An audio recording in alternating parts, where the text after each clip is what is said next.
Hi everyone, Lisa from Spellbound Miniatures here. We're just starting this video with a side-by-side view of both versions of the roof. You can see there's a couple of different features and I'll talk you through them before we start, so you can decide what to build. If you've watched any of our videos for a while, you'll know that the black one here is the Witch's Cottage roof. And the Christmas cabin that I'm making is the exact same roof. You can make a cabin. It doesn't have to be a witch's cottage. It could be a fairy tale cottage.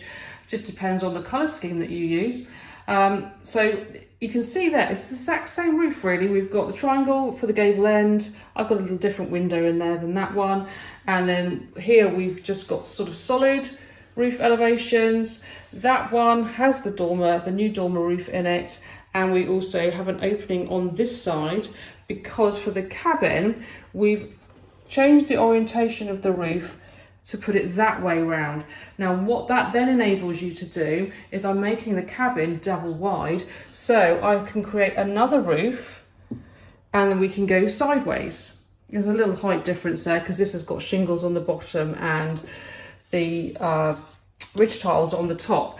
But that's why we decided to make it kind of, it's square, but you can change the orientation of the elevation. And then on the Witch's Cottage, we did the opening at the back, and here it's technically the back, but it's also the side. You can have a much larger opening. And the Gabled dormer window SVG on its own is purely this roof elevation and that window. If you've already got the Witch's Cottage, you'll have this roof, and all you'll need to buy is the Gabled dormer window SVG. If you haven't got the Witch's Cottage, we're going to bring out the roof file as a separate SVG that will include all of this, the gingerbread trim and the dormer, Gabled dormer window as well, so that you can have whichever version you want. So the first thing to decide is whether you want the same orientation as the Witch's Cottage, which is to have the triangle gable end at the front, or to have the same orientation as the cabin in this picture, and to have the triangle gable end at the sides, and then either the dormer roof at the front or just a plain roof. You'll also need to consider where you're having your openings. You could have them on the side or the back, or even the front. Here on the Witch's Cottage, I put the triangle gable end opening, and it's at the back. And you can see in this photo, I actually used the frame layers to detail it as well, so that it's not just a flat sort of triangle frame.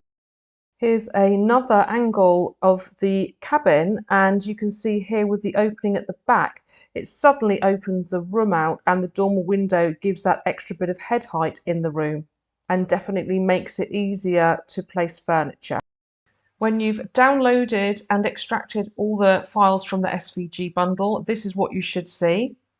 In the full SVG bundle, the Gabled dormer window is also zipped in there separately, so you will need to extract the files in there to be able to upload them to your Design Space software. The first PDF I suggest you looking at is the one called Getting You Started. That includes the colour key for the different materials used. There's also a PDF with some assembly instructions. They're not as full in depth as this video because I think it's much easier to show you on video, but we do a screenshot of each SVG file and explain a bit about it. So I think it's good to look through that as well, especially while you're in the design stage of the whole roof. And what I'm going to do now is a compilation of the videos where I made the roof in the Witch's Cottage video, rather than re-record the whole thing all over again.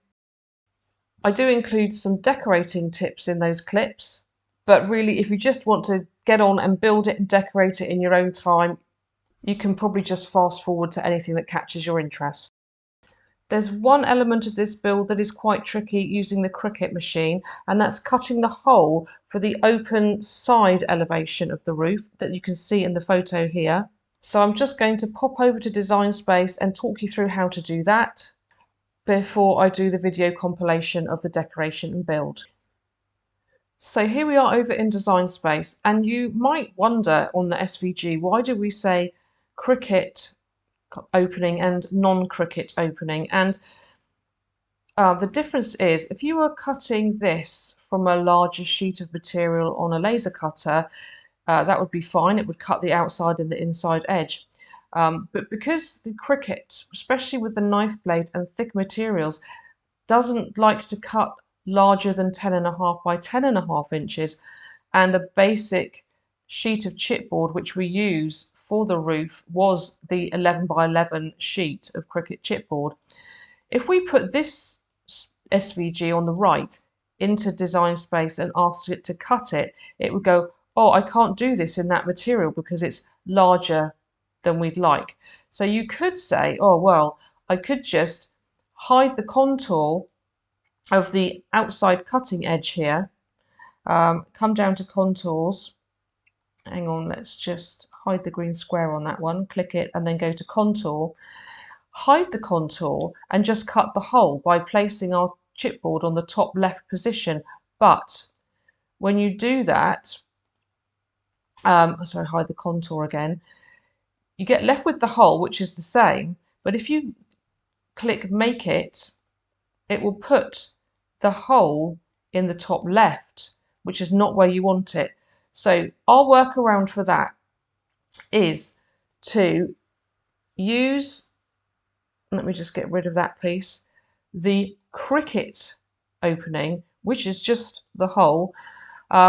Make sure that the green square is the right size. You can do that by hiding the brown piece, checking that the green square is 1 inch by 1 inch, and if not, change it in that box at the top. So then bring back the brown piece. Now this one, we don't want to hide the green square. We need it, and we need that exact location there. So never change this, never ungroup it, never move it. What you want to do is select all up there, come down to the bottom right and click attach. It changes them all to the same color, but that's okay. It's now fixed those two pieces. So I'm going to change them back to brown because we know that we're cutting them in chipboard. And we don't want to actually cut this green square, or now it's the brown square. So let's come over and select it and go up to the top left and change it from cut to draw. Now, whether you don't put a pen in if you don't want it to draw, or put a pen in and you're going to paint it, it doesn't matter. We just don't want it to be a cut file. Now, when we go and hit make it, it actually moves the hole that it's going to cut further down in the right space away from the corner. And you will place your material not here where it's placed, the green square, but up to the top left, the top and the left, the farthest 0 point. So then you can imagine if we had an 11 by 11 sheet of material, it's now put the hole at the exact distance that we want side to side, and the exact distance down from the top and up from the bottom.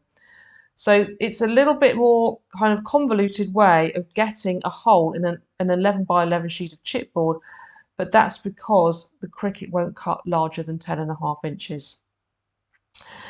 Hopefully I've made that clear. We have to do the same thing for the dormer window. So if you're doing the gabled dormer window, we need to cut that hole in the exact same way.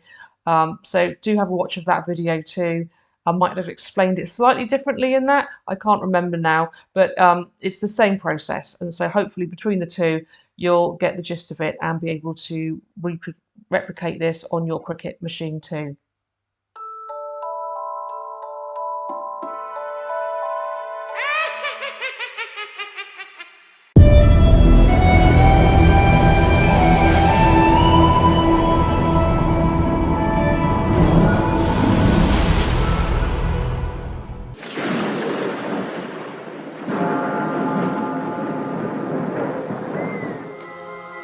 So these are the biggest, the 11 by 11 whole sheets of the Cricut chipboard, which make up the roof. So these haven't been cut in the machine, they're literally straight out of the packet. And what I'm showing you here is just how they fit with the gable end. And what we're going to do is mark out where the gable end comes down so that we know where to sort of fit our wallpaper to, because anything below that line will be hanging outside of the building under the eaves. So we just line up the gable end and draw a line across.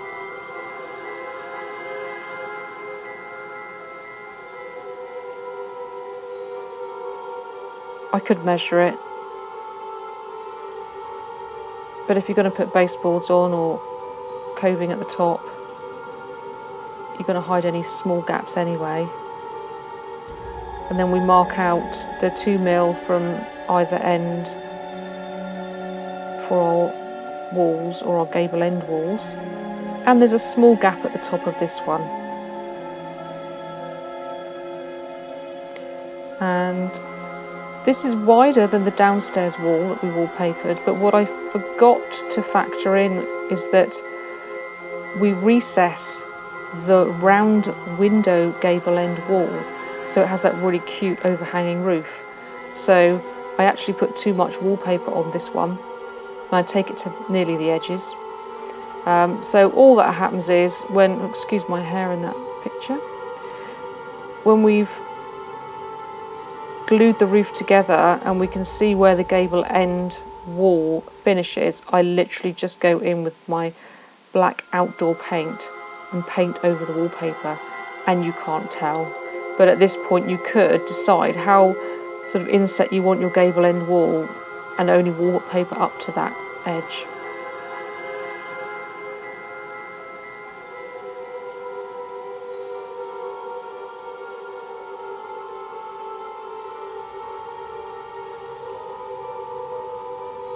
So I put this on and then realise I'm actually going to go over the 2mm gap if we were putting the wall there, but it doesn't matter.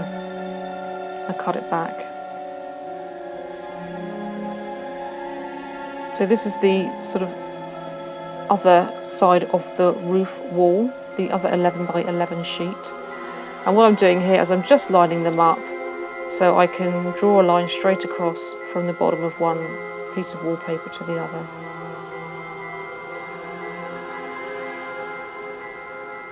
And I accidentally got some paint on the corner of the wallpaper, so I decided to make it look like an accident by design, and I just paint in the tops and bottom gaps.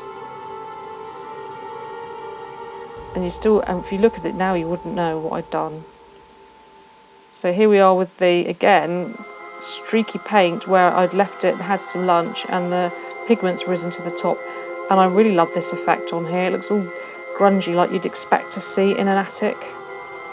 And this is a nice, I mixed it again to match the wallpaper, started off with the white gesso, added in some purple, and then put some black in to dull it down up again. And I really think you've got to approach the mixing of paint with an element of fun. And if it goes horrendously wrong, just chuck it and start again. So this is the round window gable end wall now. We will see that because we'll be looking through the frame at on the rear wall. So I've done that in a nice matching colour. And I just think that round window looks so cute. And this is the sort of gable end attic room frame. Again, we've got the layering pieces there for the detail.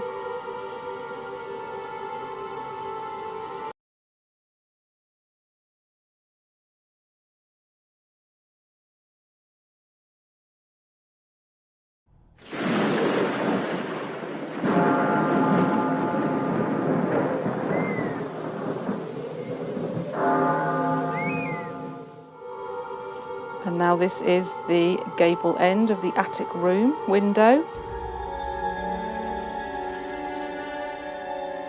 which I just love that I changed it out for a round window.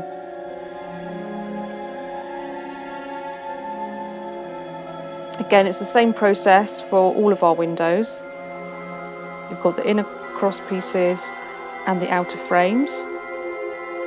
And what you're seeing here is one of our other SVG files. It's a clock face with the kind of nice iron work Roman numeral ones. And I was just having a play here because I suddenly thought it would probably look really sweet to have that in there as a window. And I don't put it in this instance, but I do think that looks really cute, so I was just having a play around with that.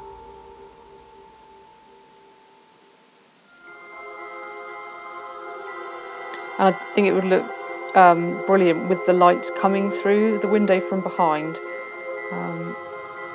So that's something I'll do another day, I think. So at this point I realise I haven't yet glued the cross struts into one of the outside frames, so I quickly go and do that.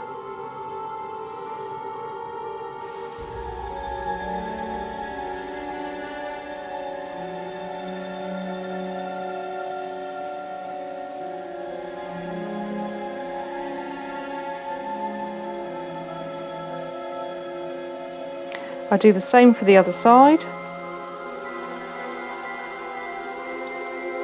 and then I put them both off under the press to dry. Right, so we're back now with the gable end window. The window frames have dried.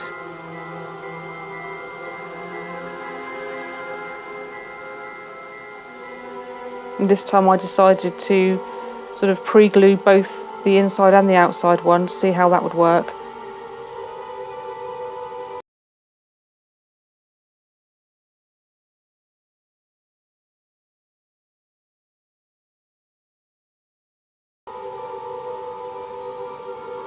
And then you've got a choice really, whether you have it, the sort of cross struts going exactly vertically and horizontally, or whether you want to offset them maybe diagonally. Again, I just eyeball this. I could measure it out, but I think eyeballing it was fine.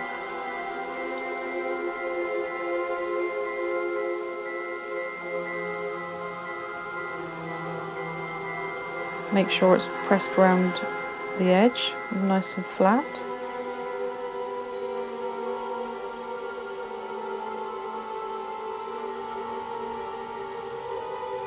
Fit the plastic window pane. Check that the next frame also fits, and it will locate where the cross struts have been glued onto it. And you could put glue on the cross struts so that they glue to the glass pane or plastic pane, but sometimes glue can cause a blooming sort of like a light fog effect. So where possible, I don't like to put anything in glue in contact with it. You can get some glues that specifically don't mist glass, but they can be expensive, especially if you don't need to use them. You can save yourself having to buy them. Doesn't that look cute?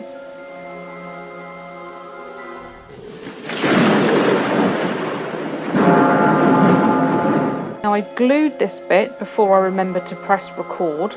So here we have the back wall frame of the gable end glued onto the interior side of the roof panel, and this is the one that I put the wallpaper on. It doesn't matter which side you start with. The really important thing here is to make sure you've got your triangle the right way up. That's with the longest edge on the bottom. So here I'm just dry fitting the other side of the roof panel, and then the gable end with the window in fits on the other side, but we don't need to worry about that at this point.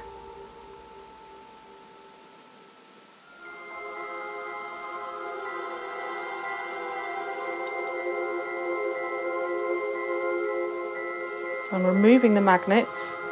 Again, this is the time when that join is probably its weakest because there's just one glued edge there. So be careful with that.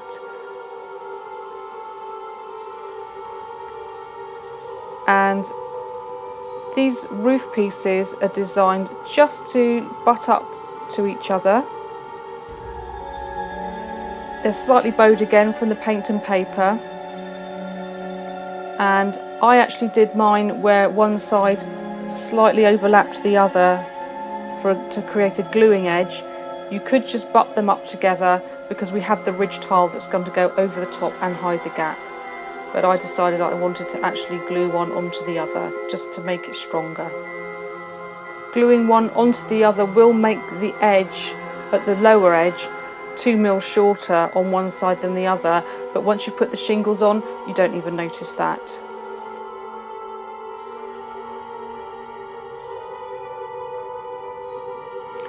So we lay it down flat and get our wood glue.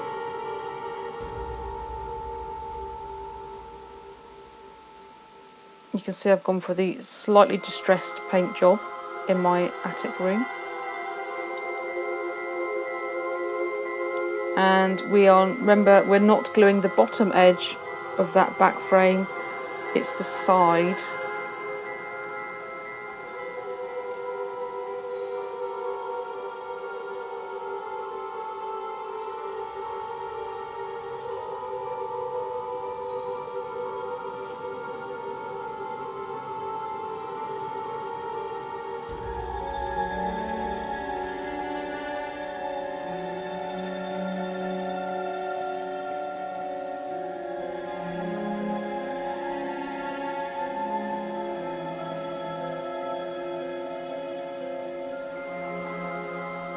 And then this is where I glue the top edge of one roof panel, and I'll butt that up against the sort of inside top edge of the other roof panel.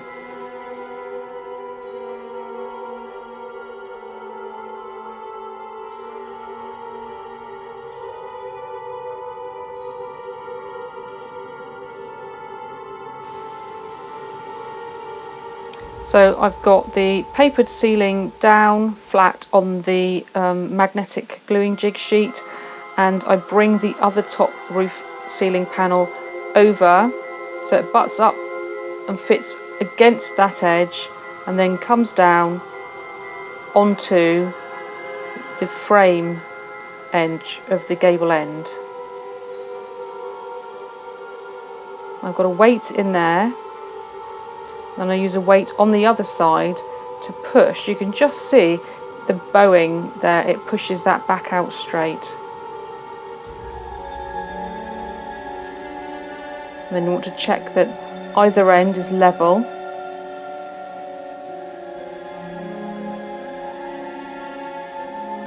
And then I'm using my magnets to make sure the bottom roof panel is flat as well, to straighten out that bowing.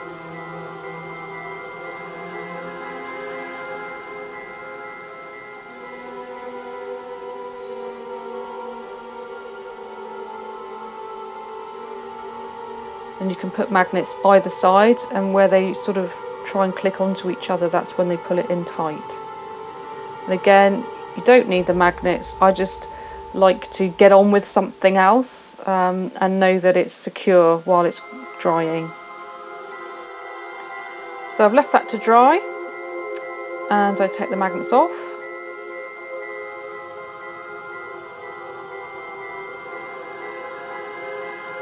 Very carefully lift it away, and it's all nicely set and square.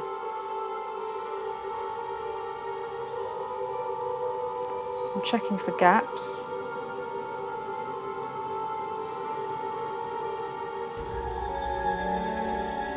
I've seen a few little gaps, and I'm going to just quickly run some super glue along that seam.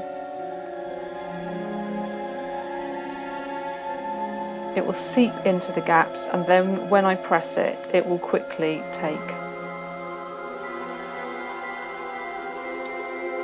Super glue can leave a shiny edge, so if you didn't want that, don't use super glue, or you might want to paint over it afterwards with a matte paint or varnish. Just prop a weight under there to tip it slightly so that the super glue sort of stays in that seam and doesn't run out. Now I realised at this point I'd actually decorated the attic room ceilings into the overhang, which I don't want to have them from the outside the colour that they are, but once I've fitted this gable end window wall, I just painted over them. So learn from my mistakes and don't paper the whole of that wall right up to the edge. You actually want to set this gable end wall back from the front edge of the roof by a distance of 2 centimetres, which is 20 millimetres and just over 3/4 of an inch. And that gives you a lovely overhang. So I'm just using a spare piece of mat board I had here to get a straight edge, so I know where to glue my gable end wall.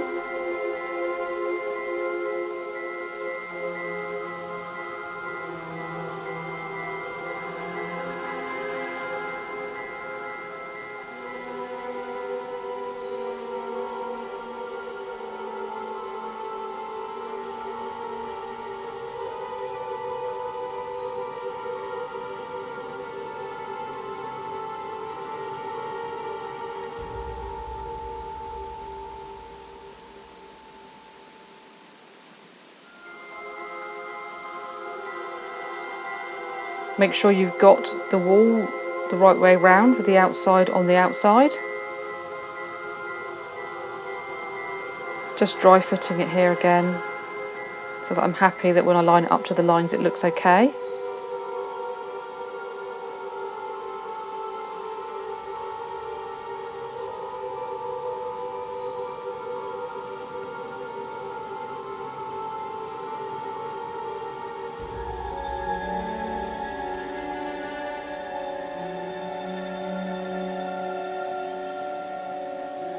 And then we apply the glue on the top edges, which are the shorter ones.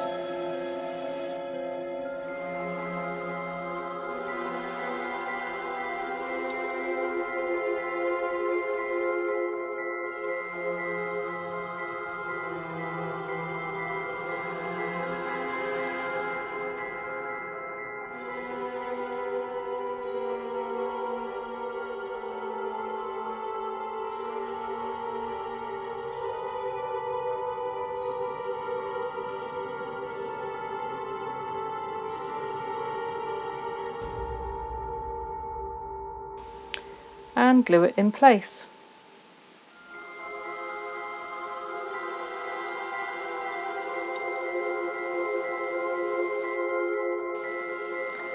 So straighten it out, weight it down, use magnets, and then leave it to dry.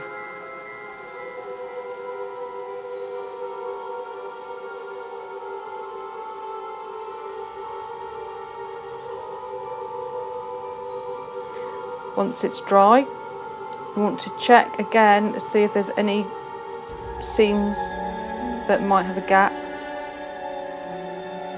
Because I kept my roof separate, I didn't glue it onto the ground floor. I wanted this to be sort of super strong. So I'm reinforcing again with super glue.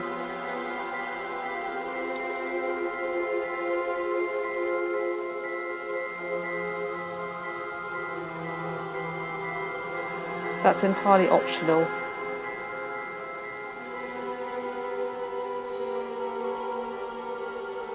The super glue does run along the seams, so kind of less is more when it comes to super glue.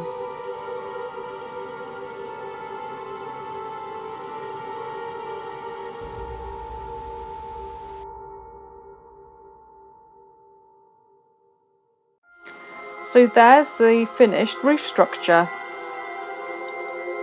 Check it all over, make sure there aren't any gaps, there's no daylight coming through, you're happy with all the joins. It's really beginning to take shape, you can almost imagine somebody in there now.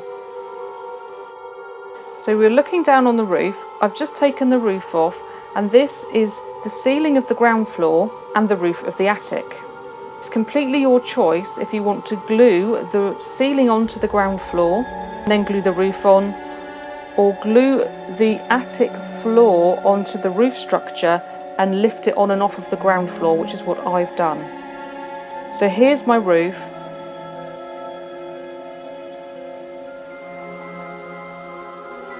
This would now be the front of the house.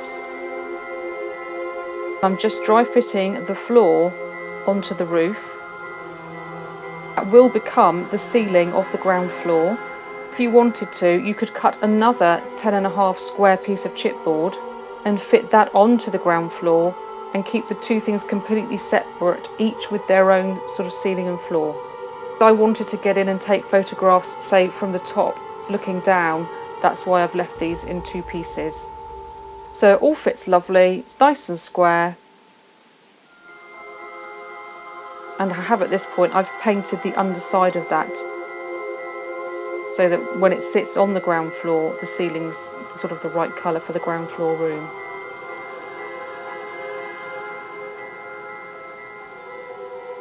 I'm just working out now which way up I want to glue it. So the gable end walls, they again sit onto the floor.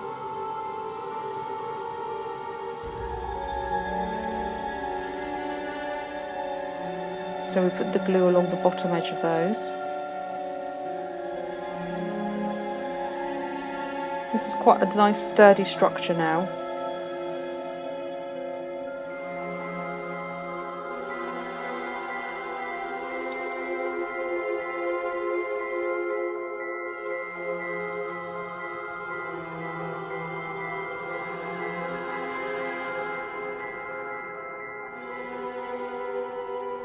And then making sure you've got your floor the right way up, so that if you've painted your ceiling, it's facing below.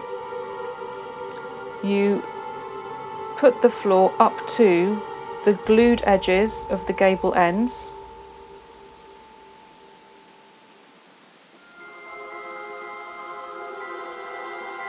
Make sure they're pressed in nice and firmly.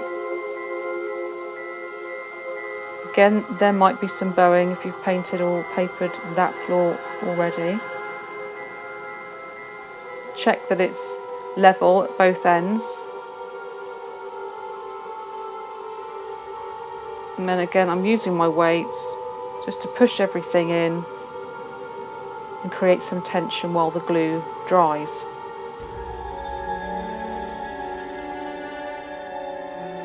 Now, to hold the corners of the floor up against the gable end wall, I decided to use some grips.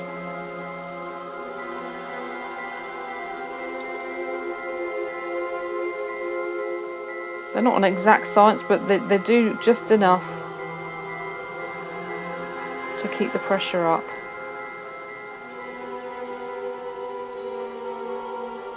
Because that's quite an awkward angle.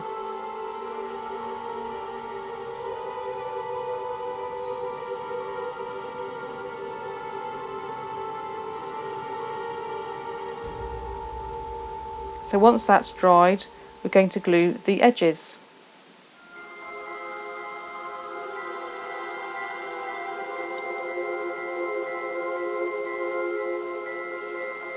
You might be able to see the ceiling, which is the floor, is slightly bowed in that shot, which is why I like to do this gluing in two stages.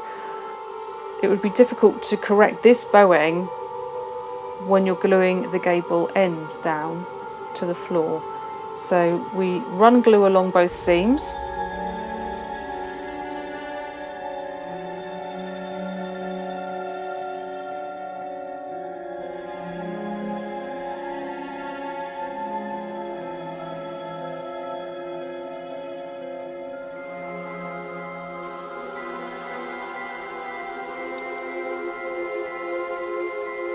And then I turn it over and I put it down flat, and I haven't got this on video for some reason, but I just put one of my weights inside, and it just takes the slight bowing out of that floor and keeps it straight whilst it dries. And that's the roof done.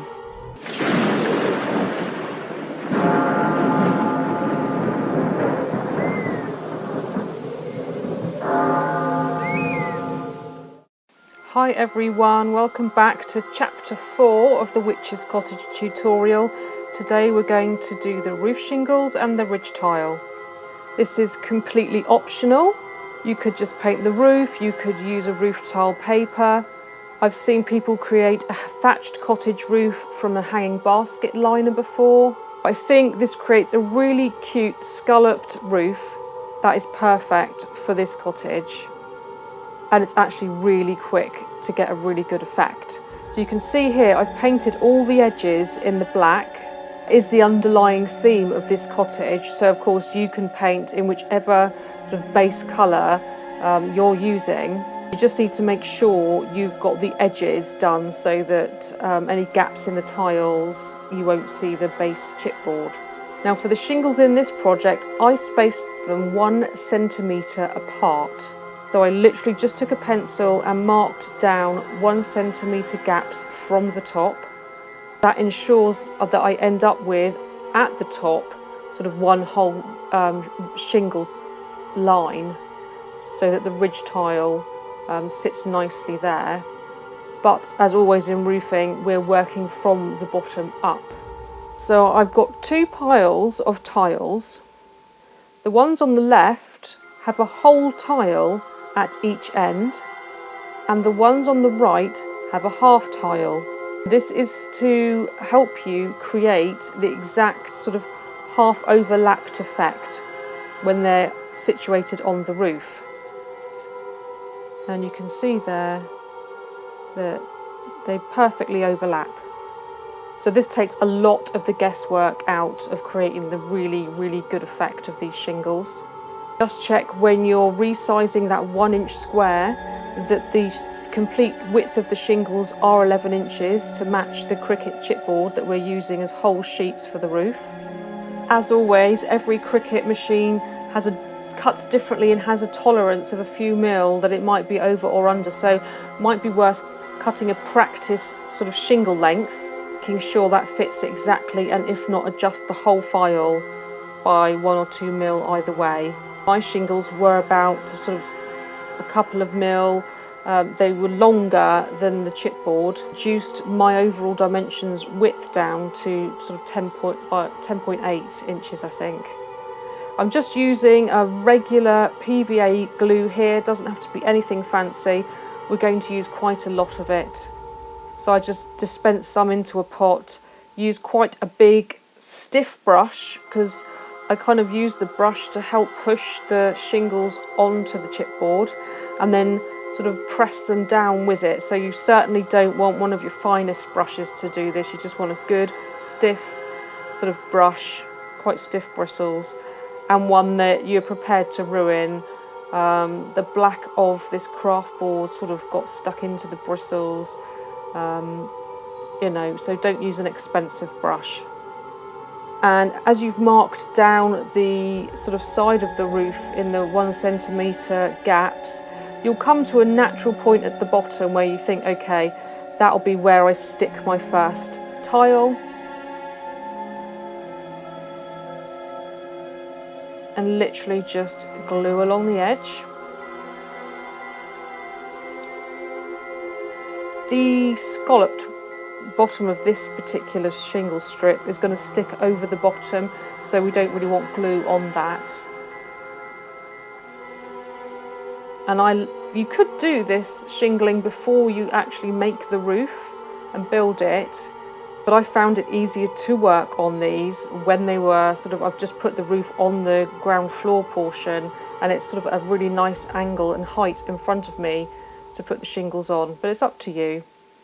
So you just line up each end with the pencil marks and press it down lightly. Smooth it along so that it's adhered all the way along and there's no gaps.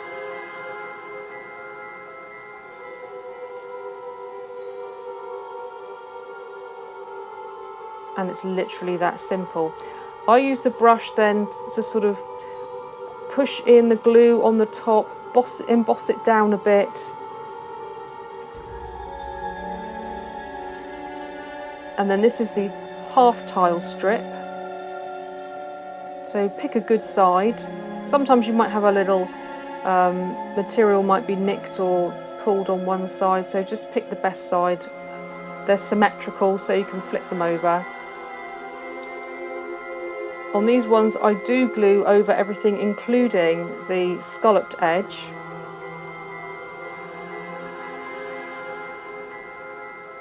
Because I want those to stick down. I think it's when they stick up in the air that they don't look quite right. So you just pick the next centimetre pencil mark up, line it up, press it down.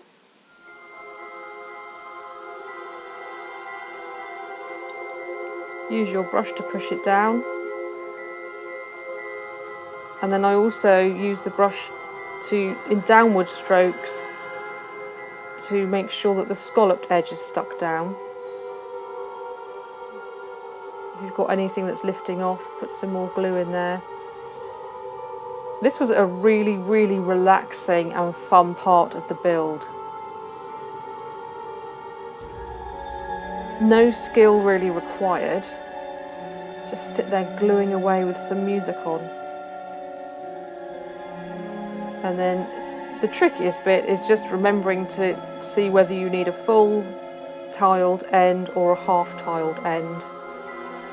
And it doesn't matter, certainly with this glue, if any came through onto the tiles, because as I was brushing down, if there was any glue that seeped out, it kind of got brushed in a downward direction to look like the slate.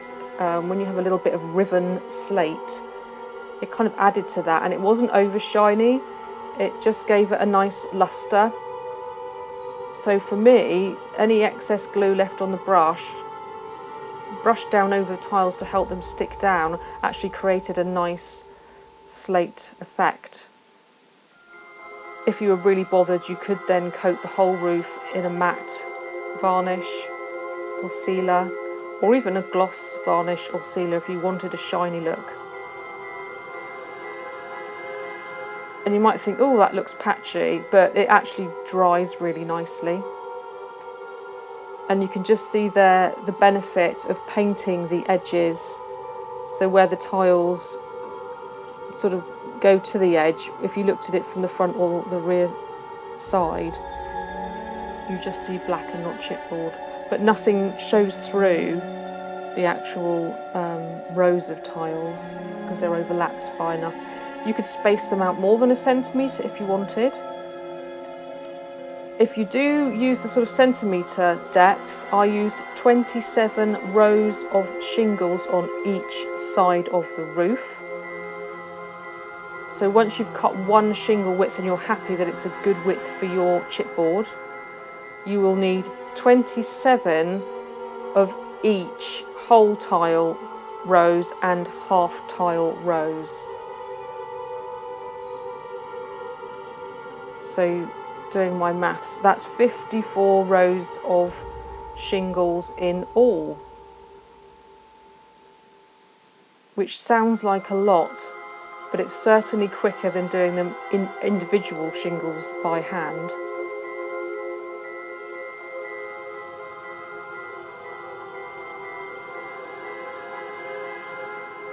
So we just again pick the next row, glue it on and press it down and work your way up the roof.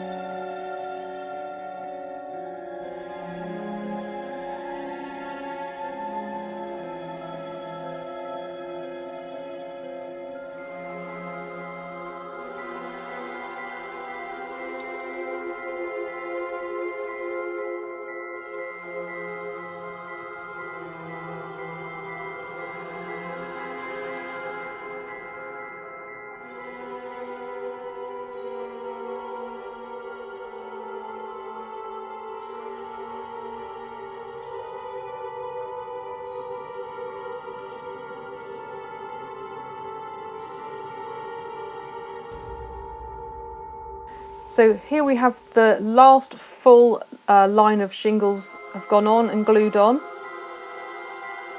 And we've got the first part of the ridge tile. This will be scored by the machine. If you don't know how to attach the score line, there's a tutorial in the group for that. When you import an SVG, it doesn't come with the score lines attached, so you need to attach that in Design Space. I'll put a link to that video below. So you just crease it along the score line, use the same glue,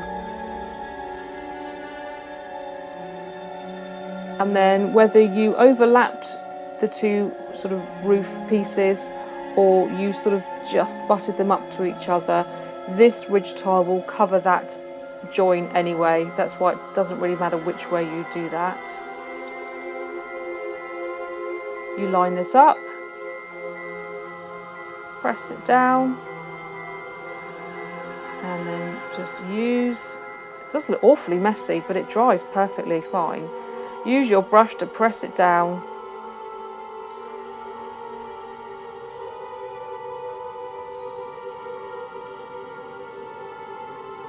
And just make sure that the crease is pressed down to the join in the roof.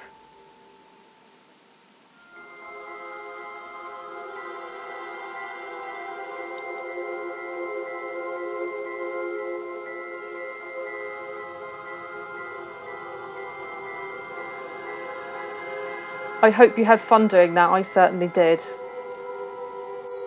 So the final bit of the roof is the ridge tile detail part on the top. Again, this is completely optional. I cut 2 of these in craft board to the 11-inch wide dimensions. I glued them together and pressed them under my big granite slab that I use. Make sure there's no gaps and they're sort of as flat as they can be. And then I just put a bead of tacky glue along the bottom. I started at one end, made sure that was sitting up perpendicular almost, to the roof, so it was straight up in the air. Held that and then sort of moved along inch by inch, just bringing the detail down onto the top there of the ridge tile as I went, just pressing it into place and keeping the whole thing upright.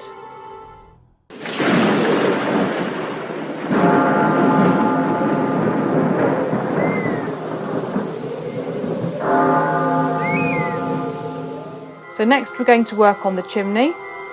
This is the chimney stack that's going to get glued to the roof on the outside. Again, this is completely optional. These are cut out of mat board, and I'm using my magnetic gluing jig again and some tacky glue.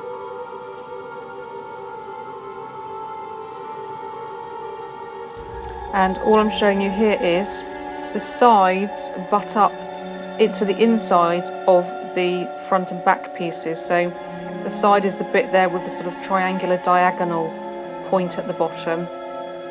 They go on the inside of the front and back pieces, which are the 2 larger rectangles. And again, I'm just using my gluing jig here to help hold the pieces together whilst the glue goes off.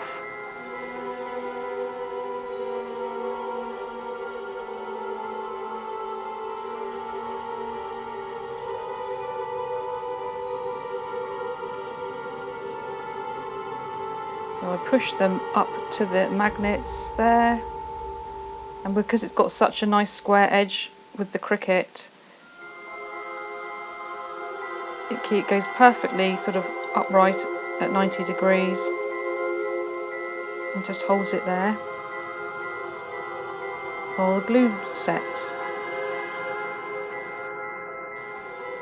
So now we get the back piece and the other side piece, and I just sort of dry fitting them here to make sure that I glue the side piece onto the right side.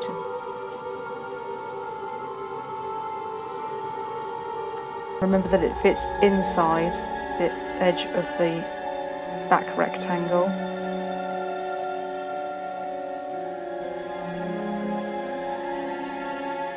Just glue along the edge.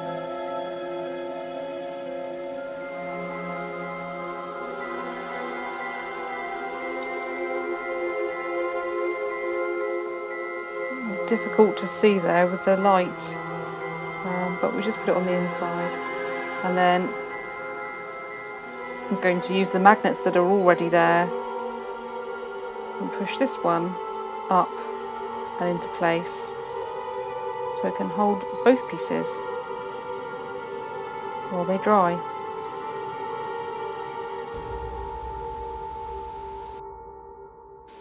So now they're dry, we take them off of the sheet and just offer them up to each other to check that they're all straight. And remember which edges glue to which edges.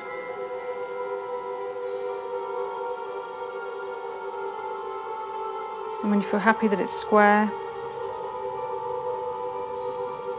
remember which edge is which.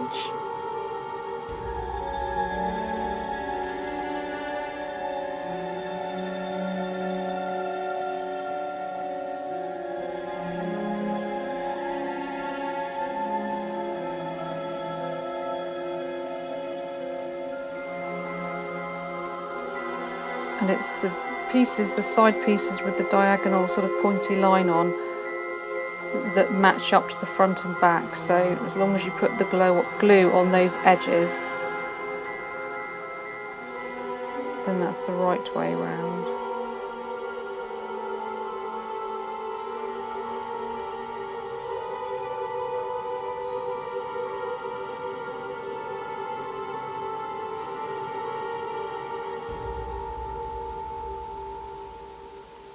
And just pull them out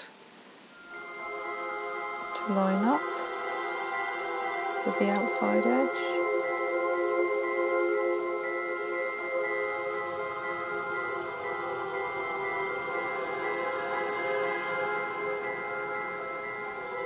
And I could have done this on the jig and got really sort of straight corners, but it looks fine to me. So I'm happy with that, and we leave that to dry. There is an insert piece that comes with it if you wanted to sort of have a blocked-in chimney top. If you actually want to put a chimney pot on top, you could put that in, recess it slightly. At this point I was going to put the battery pack in my chimney, so I wanted to leave it open. And I'm just using some clothes pegs here to sort of squeeze that end joint together. Because it was a funny angle, they didn't want to hold very well, so I've got some bench blocks here.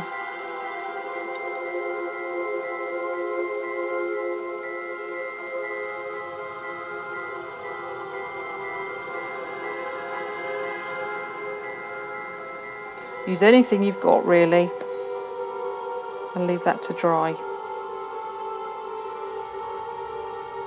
Again, just run some super glue along the seams to reinforce it. You don't have to do this.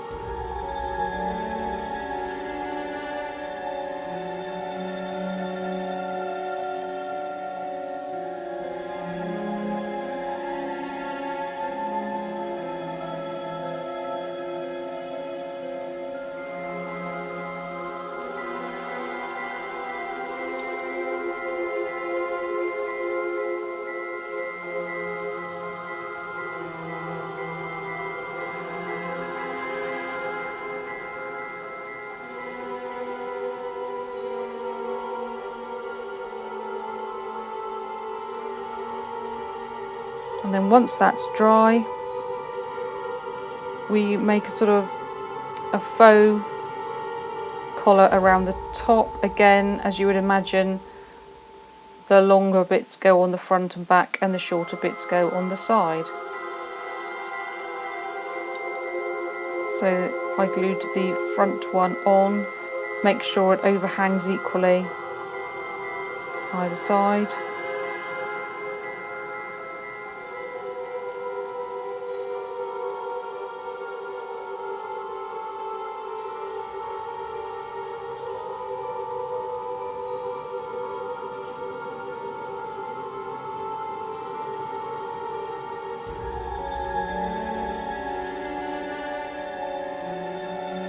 I always like to bring my glue to the edges so there's no gaps. I think when you've got a gap, it's the biggest telltale sign in any miniature, because any gap, if you enlarge that up, would be a bigger gap than you normally have. So that's why I kind of over glue things.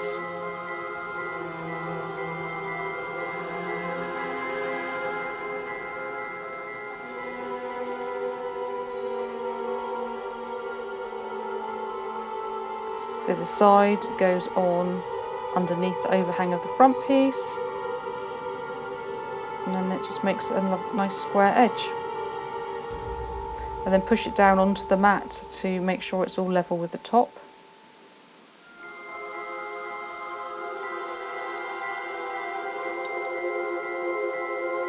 And again, with this chimney, I painted it black. You could do sort of a brickwork effect if you wanted to, or a rendered plasterwork effect. However you want to finish it off.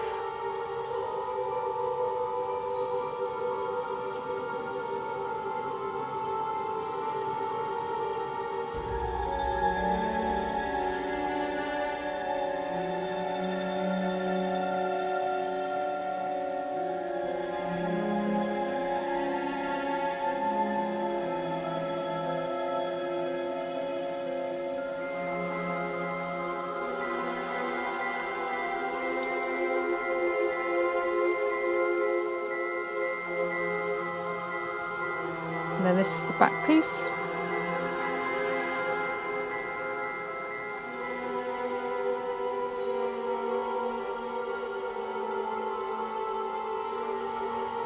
And that's our chimney done.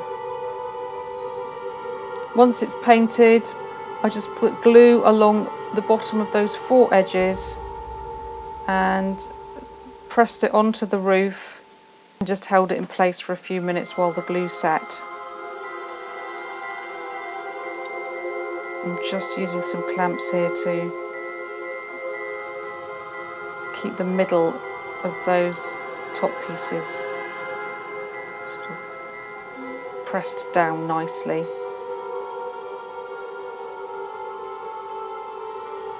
The one thing I would say is, if you're going to have a chimney breast and hearth and fireplace, try and remember to put your chimney on the same side of the roof as the fireplace. I've actually seen dolled houses where someone hasn't done that.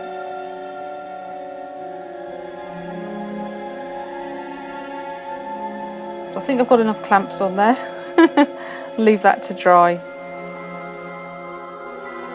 So there we have a lovely square chimney stack with a perfect angle for the roof. It's up to you if you put it on before or after the shingles. I did mine after the shingles because I didn't actually want to have to cut the shingles around them. It stuck on perfectly well. And then I just used some offcuts of craft board, which I scored down the middle to create a faux chimney flashing. And I literally made it up as I went along, looked at a video on Google and just did what I thought looked right. And it did a really great job of covering up the joins. So have a go at that. You don't have to glue it down until you're happy with how it looks. Mine were just in black craft board. I haven't even painted that, and I think it looks really good.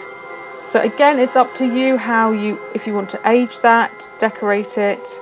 I've just left that quite simple in black. If you do want to put any lighting in, the chimney stack is a really great place to hide a battery pack. Before I glued this chimney on, I did actually drill a hole through the roof into the attic room below in case I ever want to run wires through up into the chimney stack. So you may want to try that also. The gingerbread trim, I haven't done a video on. It's simply cut out of craft board, and this one is 3 layers thick, and you get the 3 pieces like that, the cross bit at the top and the bat. And it's up to you. I've recessed this here. You could put it along this edge. You could put this one the other way up. You don't have to put the bat on. So that's entirely up to you. I didn't think it warranted a whole video. It's literally just gluing the craft board together to the thickness that you want and then gluing it on to suit. The other thing I haven't done a video for is the frame detailing for this back frame. And we decided to do a frame rather than a solid wall, so you can have it either way round, and it's really quite cute, like a 3D picture. So this again is made out of craft board, and you just layer it up to however much detail of a layout that you would like, or you could leave it the plain chipboard and paint it. It's up to you. So again, I didn't think a whole video needed to be done on just gluing some craft board on. And then I took some Inca gold and my little finger, and I just rubbed the gold all around the highlighted edges there to add to the depth. I think it's a really, really good effect, especially in black and gold for this cottage. Hopefully that's covered all the aspects of building the roof. As I said before, if you're going to include the gabled dormer window, you'll need to watch that video separately. And it's worth trying to cut and build that first so that you're sure that you can do it. Because if you find maybe it's too complicated for a first project, you can still carry on and build the roof and just put in other elements instead. Thank you for joining me today, and I'll see you soon.